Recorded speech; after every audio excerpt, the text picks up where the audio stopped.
Hello, how are you? Good. How you doing? Pretty good. And what's your name? My name is David Schultz. How old are you? I'm 48 years old. 48. Yes, ma'am. And what are you doing out here tonight? Um, I'm in transition basically. I'm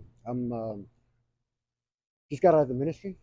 I was Okay. for in the ministry at Care Center Ministries for approximately 5 years, and coming out upon in my transition, went back to some of my old friends and talked to them and met with some of them. And one of my buddies, I just found out, is now going through a federal indictment, and his indictment is inclusive, including money that he stolen from me. Mhm. One. My best friend. This is hard. This is the hardest part of my situation right now. Is dealing with this. I don't know quite how to deal with this. Tonight I've been shot at. I was threatened. Um, Who were you threatened and shot at by? um, I don't know who shot at me. I don't know who. I couldn't really see them. They kept on moving, but I do know I was threatened by my friend. Um, he's the federal people talked to me, and Mhm. I had some money in the Edward Jones account. It was about $238,000. And what'd you do with all of that money? I well, I got locked up. I got to spend some of it, and I got locked up for a handgun charge. And during the time of incarceration, my friend, my apartment where I was staying at, they came after they got me evicted, and they stole a checkbook out of there. It was one of my Edward Jones checkbook, and so they deposited and cashed and embezzled about $200,000. I'm buying property and land and selling it, and so they could kind of hide the money. And this year, whenever they filed taxes again on it, they filed several times in a row, but this year they got caught. Um, I was filing mine, and I filed 2 years back some taxes because I missed 1 year. And so as I was filing my taxes, there were some questions that came upon me, and then when I was questioned, I really didn't know how to respond because I didn't know what was going on. And then I later found out that Do yeah, you know the people that stole from you? yeah, I do. I do. I didn't think that he would have done that. It was I a didn't. friend, Yes. that Yeah. a person that you thought was a friend, Yes, ma'am. and I let him he's close to me. I let him really close to me. He was one of my best friends. This is hard because I don't know how to think of this right now. you don't know It's how to like take no, it. no. Everything he's got is mine. Everything I got in my pocket is mine. I never understood or thought why someone like that would. Do something Yeah. like Well, that to anytime I've you. ever needed help or anything like that in any situations I've ever been in, he's never really helped me, which is weird. All this that he has that is mine, he's never helped me at But all. soon as you went to jail, he stole basically everything that you own. Yes. So have you talked to him after this? Yeah, several times. And And what does he have to say about it? Does he deny it or he did until he got caught. Yes, he actually blamed it on some other people that lived around in my apartment buildings. Yeah, he said that they were probably the ones who took it. But no, actually, it was him, the one I trusted the most, which is hard.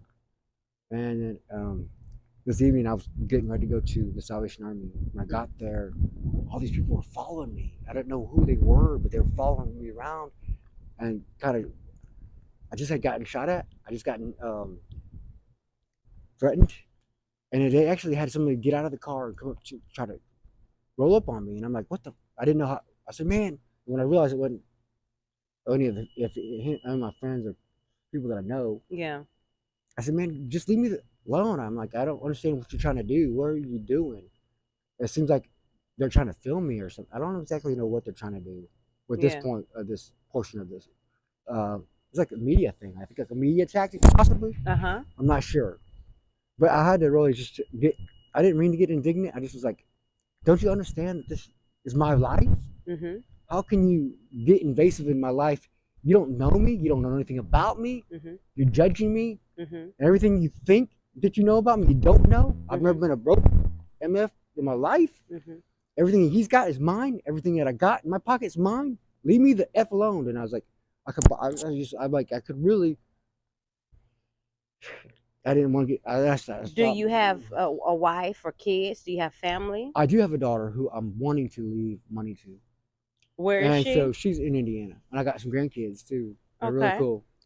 And so all this that because my money was federally insured. It was an Edward Jones account. It was all federally insured. I never did any kind of money that I ever took out of there. Mhm. I wired directly to my account. Mhm. Anything that I ever had sent by check to my house, Mhm. I always had the taxes taken out of it every time. Mhm. He had the audacity to take those checks while I was locked up and cash them without taking any taxes out of this. I think it would never catch up on him. And he filed taxes with my name on it. He took the returns for years in a row, thinking this wouldn't catch up. Well, they noticed the two socials coming up this year as a coincidence. They just like, this is too strange. What's up? So they started looking into it. He got And so, audited yes, and got caught. got caught. And so everything, as messy as it is right now, this media tactic campaign that he's trying to do is just, it's really it doesn't really put any light to what's really going on, because I've been embezzled. There was forgery. There was theft. There was all kinds of different things. They're all federal stuff. Mhm. But they want to get my personal life, like if it's something to effect of what's going on. It has nothing to do with what's going on. My situation is directly affected as a result of what happened in all this, Right. all this. Were you a business owner before? I have since I've been in Kirsten Ministry, I have been able to handle business and do business right at our ministry Mhm. all the time. Mhm. But I never was a business person. I just knew that how to invest money was, to kind of invest with low, margin. Get in there with either a quick return or a long-term investment. We got high yields. Mhm. But so I've learned, I learned, but I Mhm. wasn't no business person. Okay, but you knew Yeah. how to handle business. Yes. That's Yes. how you received your finances, Yes. and you lost it all. Wh- It's stolen, Why did but you go to jail? I had a felony, but I had a handgun. Uh, there was some stuff going around in my apartment that I had. I was kind of protecting myself and what I had, but I didn't know that it was somebody going to be sneaky to come in right when I was there. So I didn't know. So did you But get pulled over, or you were walking and a cop saw you, or how? yes, I was walking. I was walking to go buy a car. Uh huh. I had some cash money on me. I had my pistol on me. So I had quite a bit of cash. And I was trying to flag this person down. I saw him in the car lot because nobody else was around. I was like, "Hey, I want to buy a car," and he kept ignoring me.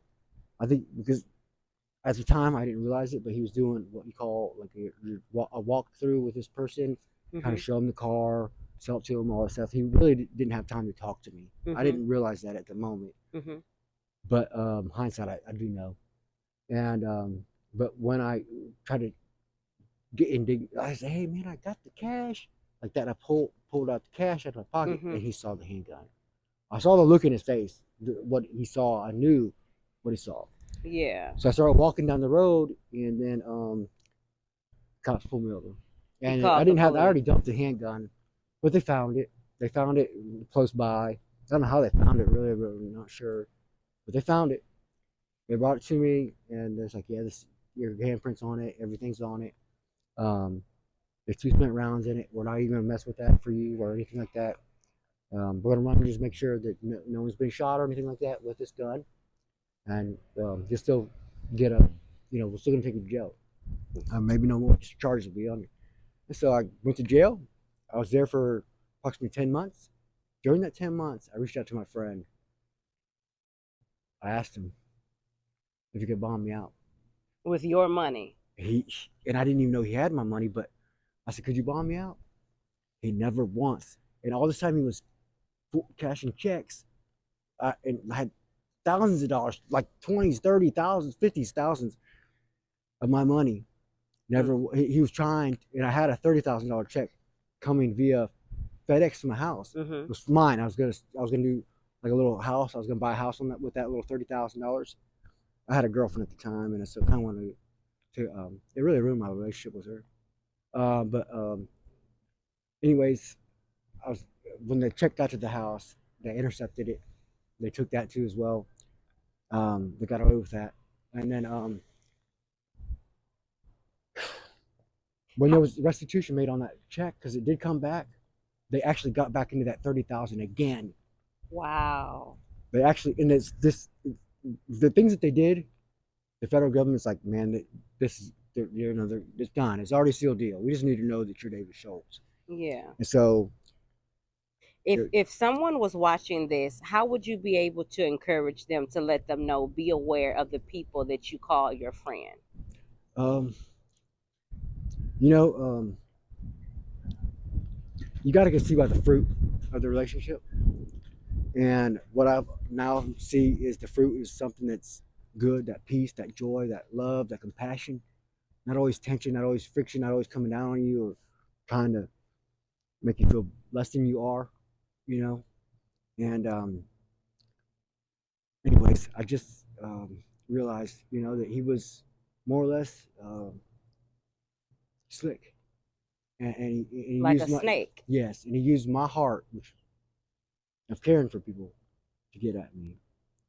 And he blamed other people on it, and I really thought these people, other people in the apartment complex they lived in, really did take it. I really thought they did. And but anyways, hindsight, I mean, today I got a little peace after I met you, got this burrito, and just seeing you try to reach out to people and talk to them. It's ministry. I dig it. I love it. It's good, and I just wanted to encourage you because not everybody's going to receive the light you carry. They don't know. Some people are put off by it because they don't know, they've never experienced it or they don't know how to think of it or what. It's kind of why is this person loving me? It's weird. I really didn't understand the love of Jesus until I really got saved. And when I understood his love, that it's always forever, it doesn't change. He always gives you that grace. Always reaching out to you. And so yeah, I'm grateful that one for this breed. I'm grateful for the opportunity to share a little bit about my life, what I've been through, and my hopes is that despite fraud, embezzlement, and theft, and people forging and taking stuff from you, it doesn't change who you are. What you are, who you are, is inner. It's not outwardly. Yeah, your circumstances could reflect poorly, but I've met some people that has some soul to them that don't hardly have anything, and I've met some people that have a lot of stuff and they don't care about nobody. Um, it's adversely to see it, like that, as to go, they don't care or they don't want to help out people. They're all about me, as opposed to people that will give anything what they literally have to help somebody out. You know, and that's Jesus' heart. Jesus was always that way. He's always said, even if you do the least of what of them, you done unto me. And we need to be able to treat people a little bit better than what we've ever been treated that way. That the expression of Jesus' love is there in our life. That we don't reciprocate what's always been put on us, but we have a heart to give more. Mm-hmm. And that's what God saw me. And I didn't know God before I met all these people. That experience of meeting God happened in these low times when I didn't have anything. So you know that Jesus is real? Oh, yes. He showed me. Like when I got shot at twice today. He said, no weapon formed against you will prosper. He didn't say it wouldn't be formed. He just said it wouldn't prosper.